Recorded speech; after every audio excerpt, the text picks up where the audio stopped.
Welcome to Suman TV. నేను మీ విజయ్ని. ఇటీవల వాతావరణంలో మార్పు చోటు చేసుకోవడం వల్ల ఎక్కడ చూసినా ప్రజలు వ్యాధులతో బారిన పడుతున్నారు. ముఖ్యంగా టైఫాయిడ్ వ్యాధి బారిన పడి ఎంతోమంది ఆసుపత్రులు పాలవుతున్నారు. మధ్యతరగతి ప్రజలు, దిగువ తరగతి ప్రజలు ప్రభుత్వ ఆసుపత్రికి ఆశ్రయిస్తుండగా ఉన్నత తరగతి వాళ్ళు మాత్రం ప్రైవేట్ ఆసుపత్రికి ఆశ్రయిస్తున్నారు. ఈ టైఫాయిడ్ వల్ల రోజుల తరబడి ప్రభుత్వ ఆసుపత్రిలో చికిత్స చేసుకోవాల్సిన పరిస్థితి ఏర్పడింది. మనం ఇక్కడ చూసుకున్నట్లయితే మదనపల్లి ప్రభుత్వ ఆసుపత్రి దగ్గరికి ఉన్నాము. ఇక్కడ తెలుసుకుందాం వివరాలు, ఎందుకు ఈ జ్వరాలు వస్తున్నాయి, ఏంటి అనేది తెలుసుకుందాం. యాక్చువల్గా ఇప్పుడు మనము క్లైమేట్ చేంజ్ చేయడం వల్ల చాలా వైరల్ ఫీవర్స్కి, టైఫాయిడ్ ఫీవర్స్కి, మలేరియాకి చాలామంది గురవుతున్నారు. అట్లా చూసుకున్నట్లయితే పేదవాళ్ళు చాలామంది ప్రభుత్వ ఆసుపత్రికి మాత్రమే ఆశ్రయిస్తున్నారు అనమాట. సో ఎంతమంది వైరల్ ఫీవర్ వాళ్ళు వస్తున్నారు మన హాస్పిటల్కి? ఇప్పుడు వైరల్ ఫీవర్ బ్లడ్ టెస్ట్ చేస్తే డెంగ్యూనా మలేరియానా అని తెలుస్తుంది. ఫీవర్ పేషెంట్లు అయితే 15 to 20 మెంబర్స్ వస్తూ ఉన్నారు. వాళ్ళ కొంచెము అడ్మిషన్స్ అయ్యి ట్రీట్మెంట్ తీసుకుంటా ఉన్నారు. ఇంకొంచెం అయితే ఓపీ బేసెస్లో వచ్చి వెళ్తున్నారు. ట్రీట్మెంట్ అయితే బాగానే ఉంది, ఏం ప్రాబ్లం అయితే లేదు. అంటే ఇప్పుడు మామూలుగా చూసుకున్నట్లయితే టైఫాయిడ్ ఫీవర్ కూడా ఎక్కువ పెరిగిపోయింది. సో వాళ్ళు ఎంతమంది వస్తున్నారు పేషెంట్స్? వాళ్ళు ఒక 15 to 20 మెంబర్స్ వస్తూ ఉన్నారు. నమస్తే మేడం. నమస్తే. మీ పేరు మేడం? డాక్టర్ వినీలా. మీరు ఏ స్పెషలైజేషన్ మేడం? యాక్చువల్లీ మేము ఇక్కడ రిక్రూట్ అయ్యింది డిఎంఈ నుంచి. So we are looking the OP. Okay madam, ఇప్పుడు చూసుకున్నట్లయితే వాతావరణంలో చాలా మార్పులు చోటు చేసుకుంది. సో దీనివల్ల మనకి వైరల్ ఫీవర్స్ చాలా వస్తున్నాయి, మలేరియా వస్తున్నాయి, డెంగ్యూ వస్తున్నాయి. సో దీని నివారణ చర్యలు ఏంటి? అసలు మీ దగ్గరికి ఎంతమంది పేషెంట్లు వస్తున్నారు దాన్ని చెప్పగలరా madam? So daily we're getting like 50 to 60 fever cases అండి. So most of them are with upper respiratory infections, అంటే దగ్గు, జలుబు, హెడేక్ విత్ ఫీవర్ అలా ప్రజెంట్ అవుతున్నారు. సో మోస్ట్ కామన్ రీజన్ ఏముంటుందంటే ఈ సీజన్ బేస్ చేసుకొని most of the etiology is viral etiology. So దానికి మనము సిమ్టమాటిక్ ట్రీట్మెంట్ ఇస్తే సరిపోతుంది.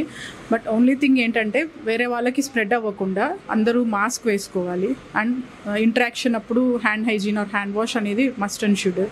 సో వాళ్ళు డాక్టర్ని కన్సల్ట్ అవ్వాలి. వాళ్ళకి అలా సిమ్టమ్స్ ఉన్నాయి, upper respiratory symptoms like cough, cold, headache, fever ఉంది అంటే వాళ్ళు ఫిజిషియన్ని కన్సల్ట్ అయ్యి so they have to take the medication and ప్రాపర్గా దాని మెడిసిన్స్ వాడాల్సి ఉంటుంది.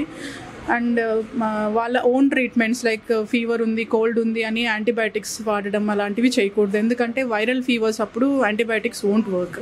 సో అది వాడినా కూడా దానివల్ల మనం రెసిస్టెన్స్ జనరేట్ చేసి మనం వాళ్ళకి నష్టమే చేస్తున్నాం, కానీ we are not getting any benefits of that. So డాక్టర్ని కన్సల్ట్ అయ్యి అది ఏంటి అని వాళ్ళు రూల్ అవుట్ చేసుకొని వాళ్ళు ఇచ్చిన ట్రీట్మెంట్ కరెక్ట్గా ఫాలో అయితే సరిపోతుందండి. ఇప్పుడు మనం చూసుకున్నట్లయితే చాలా మధ్యతరగతి వాళ్ళు మన ప్రభుత్వ ఆసుపత్రికి ఆశ్రయిస్తున్నారు. సో ఎంతమంది వస్తున్నారు, వాళ్ళు మీరు ఎలా ట్రీట్ చేస్తున్నారు madam? So almost general complaints like chronic illness like BP, sugars అలాంటి వాళ్ళతో పాటు ఫీవర్ వాళ్ళు అందరూ కూడా ఆల్మోస్ట్ వస్తున్నారండి మనకి. OP we should not reveal that, it's in hundreds, వందల్లోనే ఉంటుంది. We're checking that and proper treatment అయితే మనం ఇస్తున్నాము. మెడిసిన్స్ కూడా మనకి ఇక్కడ అవైలబుల్గా ఉంటాయి. గవర్నమెంట్ హాస్పిటల్లో అన్ని మెడిసిన్స్ ఉంటున్నాయి. So we are getting we are giving proper treatment and వాళ్ళకైతే క్యూర్ అవుతుందని అనుకుంటున్నాము. సో రిపీటేషన్ అయితే లేదు మాకు పేషెంట్స్, సో తగ్గుతుందని అనుకుంటున్నాను. ఇలాంటి పేషెంట్స్కి మీరు ఏం చెప్పదలుచుకుంటున్నారు జాగ్రత్తలు? ప్రివెన్షన్ అనేది బెటర్ అండి క్యూర్ కంటే కూడా. సో రాకుండా చూసుకోవాలి. సో బయటకు వెళ్ళే అప్పుడు ఖచ్చితంగా వాళ్ళు ఇప్పుడు ఈ సీజనల్ ఫ్లూస్ అనేవి మనం మినిమైజ్ చేయాలంటే మాస్క్ అనేది వాళ్ళకి ఖచ్చితంగా యూజ్ చేయాలి. Whether it is COVID or not, ఏదైనా పర్వాలేదు mask. Viral fevers most of the time మన రెస్పిరేటరీ డ్రాప్లెట్స్ నుంచే వస్తాయి. దగ్గినప్పుడు, తుమ్మినప్పుడు, మాట్లాడినప్పుడు మనకు ఆ డ్రాప్లెట్స్ మన కంటికి కనిపించవు. సో అలా వాళ్ళకి పక్కన వాళ్ళకి స్ప్రెడ్ అనేది ఉంటుంది. అండ్ హ్యాండ్స్ మనము పట్టుకునే అప్పుడు కూడా ఇట్లా చేత్తో చేసుకోకుండా హ్యాండ్ కర్చీఫ్ అనేది వాళ్ళు మస్ట్ అండ్ షుడ్గా పెట్టుకోవాల్సి ఉంటుంది. అండ్ లేదు కర్చీఫ్ లేదు అంటే లైక్ మన షోల్డర్, మన ఎల్బో దగ్గర బ్లో చేయాల్సి ఉంటుంది. అంతేగాని ఇట్లా చేత్తో పెట్టుకొని మళ్ళీ ఇంకొకరికి షేక్ హ్యాండ్ ఇవ్వడం కానీ, ఆ ఫోమైట్ ట్రాన్స్మిషన్ అనేది అంటే కర్చీఫ్స్, ఎనీ వస్తువులు, పేపర్స్, పెన్స్ ఎనీ వాటి ద్వారా కూడా మనం ట్రాన్స్ఫర్ చేయకుండా ఉండాలి అంటే అది must and should. And symptomatic relief అనేది ఇంట్లో కూడా కొంతమందికి ఆవిరి పట్టడం అంటారు కదా, like Vicks or Zandu balm, anything which is available. So వాళ్ళకి ఆ సిమ్టమాటిక్ రిలీఫ్ అనేది కూడా వస్తుంది, ఆవిరి పట్టడము. అండ్ మెడిసిన్స్ డాక్టర్ని కన్సల్ట్ అయ్యి ఆ మెడిసిన్స్ కరెక్ట్గా తీసుకుంటే సరిపోతుంది. సో భయపడాల్సింది ఏం లేదు, కామన్ ఫ్లూసే వస్తున్నాయి, nothing to worry about it. So only thing ఏంటంటే ఆ సీజన్ కంప్లీట్ అయ్యే వరకు కొంచెం కేర్ఫుల్గా ఉండడం అనేది బెటర్. మేడం, ఇక్కడ మీకు ఇంతమంది పేషెంట్స్ వస్తున్నారు కదా, మెడికల్ పరంగా మీకు అన్నీ కరెక్ట్గా ఉన్నాయా? ఏమైనా కొరత ఏమన్నా ఉందా?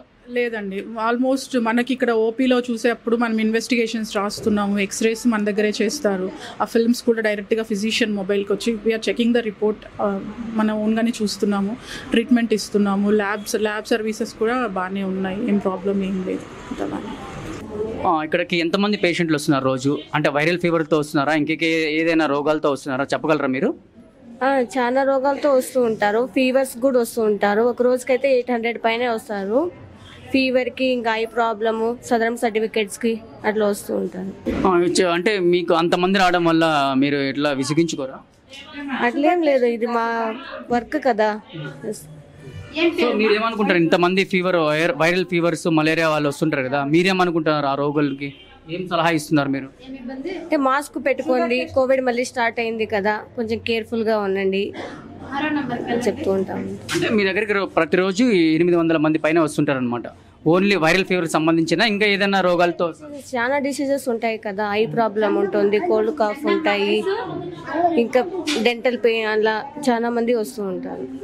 ఇప్పుడు వాళ్ళ దగ్గర ఏమైనా చార్జ్ చేస్తున్నారా, ఫ్రీగానే ఉచితంగా చూస్తున్నారు? ఫ్రీ, గవర్నమెంట్ కదా, ఫ్రీనే ఇస్తాం. ఈ వైరల్ ఫీవర్స్ ఎందుకు వస్తున్నాయి, దీనికి నివారణ చర్యలు ఏంటి అనేది ఇక్కడ ఉన్న డాక్టర్ కె పద్మాంజలి దేవి గారి మేడంని అడిగి తెలుసుకుందాము. ఆ మేడం గారు వచ్చి సూపరింటెండెంట్ మేడం ఇంతకుముందు చూసుకున్నట్లయితే కోవిడ్ వచ్చి అనేక మంది ప్రజలకు భయాందోళనకు గురి చేసిందనమాట. కానీ ఇప్పుడైతే ఈ వాతావరణంలో మార్పు చోటు చేసుకోవడం వల్ల అనేక మంది, అంటే పిల్లలకి, వృద్ధులకి ఈ జ్వరాలు, వైరల్ ఫీవర్స్, టైఫాయిడ్, మలేరియా వంటివి గురవుతున్నారు. అసలు దీనికి అంతటి కారణం ఏమో చెప్పగలరా మేడం మీరు? కారణం అంటే అన్నీ మనకు సీజనల్గా, మనకు కోల్డ్ క్లైమేట్ ఎక్కువైనప్పుడు రెస్పిరేటరీ ఇన్ఫెక్షన్స్ అని వస్తుంటాయి. కొంచెం రెసిస్టెన్స్ తక్కువ ఉన్న వాళ్ళకి సివియర్గా వస్తుంది, కొంచెం బాగుండే హెల్తీగా ఉండే వాళ్ళకు మైల్డ్ సిమ్టమ్స్తోనే రికవర్ అయిపోతారు. మనం అన్నిటికీ కరోనా అనుకొని భయపడాల్సిన అవసరం లేదు. వాళ్ళ కండిషన్, హెల్త్ కండిషన్ బట్టి, ఏజ్ని బట్టి అది సివియారిటీ ఇంక్రీజ్ అవుతుంది.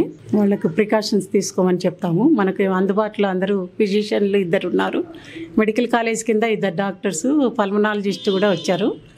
మనకు అన్ని డ్రగ్స్ అయితే అందుబాటులో ఉన్నాయి, దానికి ఏం భయపడాల్సిన అవసరం లేదు. ఇంట్లో ప్రికాషన్స్, మనం పరిసరాలు శుభ్రంగా ఉంచుకోవడము, ఆహారాన్ని తీసుకోవడము, పిల్లలకు తగినట్లు, పెద్దలకు తగినట్లు మంచి ఆహారము తీసుకోవాలని కోరుకుంటున్నాం. ఇవన్నీ సీజనల్గా ప్రతిసారి వచ్చేదే మనకు, కానీ మనకు ప్రజల అవగాహన కోసం మనం రిపీటెడ్గా మనం అన్నీ చెప్తాము. ఒక వైద్యంతోనే కాకుండా అన్నీ మన హెల్త్ పరంగా కూడా డైట్ తీసుకోవడం, మంచిగా శానిటేషన్ మెయింటైన్ చేసుకుంటే ఈ ఫీవర్ల గురించి భయపడాల్సిన, ఆందోళన చెందాల్సిన అవసరం